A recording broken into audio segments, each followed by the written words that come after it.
When it came time to scaling my content agency from 0 to multiple 6 figures, there was one thing that made all the difference in the world, and today that's exactly what I'm sharing with you. Hey there, content creators. Welcome back to Marketing Mastery AI. I'm Lexi Hartman, your guide to creating AI-assisted content that's on brand, on point, and totally you.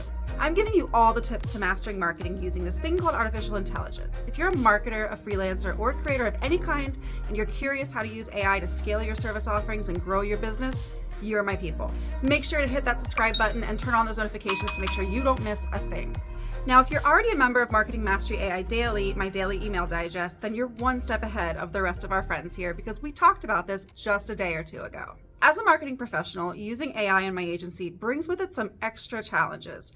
First, we have to be transparent. That means only creating AI-assisted content for clients who are aligned with that whole thing. But most importantly, we absolutely have to ensure the content we create is high quality and on brand every single time. And we're not just talking about one brand, I'm talking about dozens of them. Now, we work with some brands with a pretty unique brand voice, and some of them are in super niche markets like the equestrian world. While I'm personally fluent in horse girl speak, ChatGPT is definitely not. Seriously, if I saw another reference to yeehaw or giddy up or majestic steeds, I was gonna lose it. I had to come up with a way to make sure that no matter which client I was working with, my AI tool of choice was able to write copy that sounded like it was coming right from the client's own lips. Now, I've tried other AI content platforms that offer things like brand voice tools, and honestly, to date, nothing beats the power of good old ChatGPT, GPT-4 of course, combined with this process I'm about to show you. It's called a pre-prompt, and I'm not gonna lie, it's a time investment. But it's a time investment you only have to make once or as often as your brand voice changes. So get ready because we're diving into the step-by-step process to create one of these bad boys.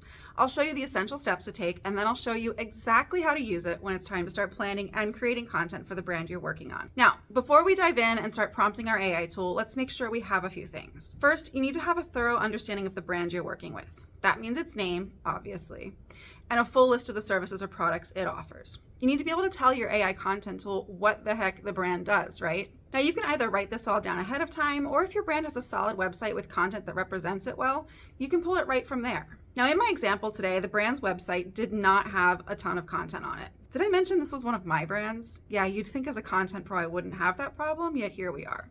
Anyway, we're starting from scratch. Here's what you want to have handy before you begin. The brand name, of course, a thorough description of what the brand does, a full list of services or products, and information on its current market and positioning, where it is in the market and where does it want to be. Now that we have all of that on a Google Doc or somewhere on your screen, let's tell your AI tool what we're about to do, how it should respond, and what persona or identity to adopt during the chat. In this case, I'll tell it, I'm going to teach you about my brand. After I tell you all about it, I'll ask you some questions.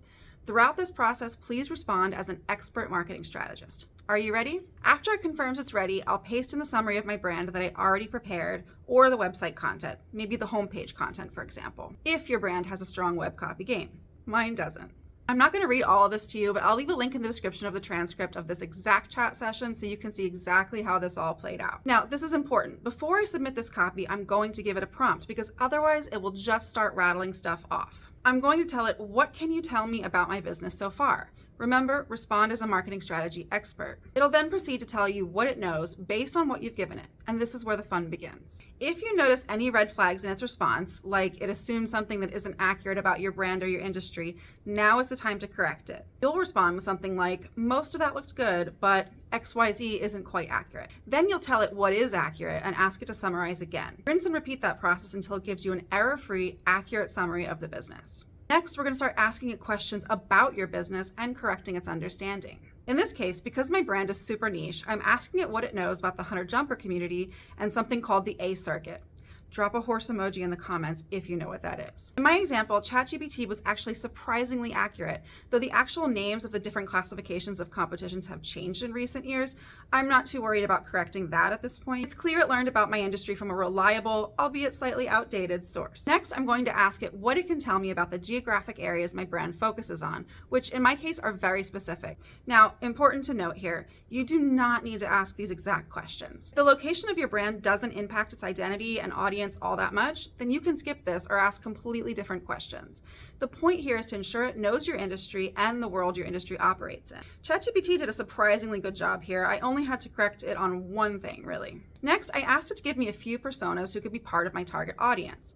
It doesn't matter if you already have personas defined. Your goal here is to see what ChatGPT or your AI tool thinks your audience is, so don't skip it. Now, in this case, it created 7 personas and 6 of them were spot on. I asked it to create one more that represented a segment of my audience that I felt it missed. And I also asked it to eliminate one of the personas. But important to note here, I didn't just tell it to eliminate it, I told it why. We're teaching, right? We're training the AI. In this case, the persona was an imaginary, well-known professional show jumper who competes and lives in the areas my brand serves. Chances are someone like that wouldn't need my brand. They're already the insiders and they know how the competitive circuit works.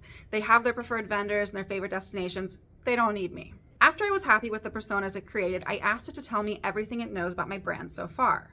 Now, if the output you get here is awesome, you can stop right here. I felt it was a little dry, so I moved on to one additional step. I gave it samples of our social media posts so it could understand our brand voice just a bit better. Once I did that, to confirm it understood, I asked ChatGPT to summarize our brand voice. Then, last but not least, I asked it to tell me everything it knows about my brand again, responding in first person as if it were part of the brand's team. This time, it was magical. This last output, assuming you feel it's an accurate representation of your brand, is your pre-prompt. Copy it, paste it, save it in your brand guidelines document, wherever, just don't lose it. Each time you sit down to create content for your brand, you'll tell your AI tool what you want to create, what the brand's name is, and indicate that you're going to first tell it what it needs to know about the brand, services, personality, and audience.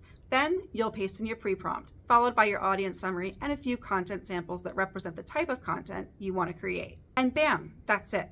You invested the time up front to create an awesome pre-prompt, so from now on, all it takes is a quick copy and paste. Now you might be asking yourself, hey, if we're writing all this stuff down in order to create a pre-prompt, why don't we just use all that stuff we had to write down to build a pre-prompt as the pre-prompt? It's fair, sure, you can.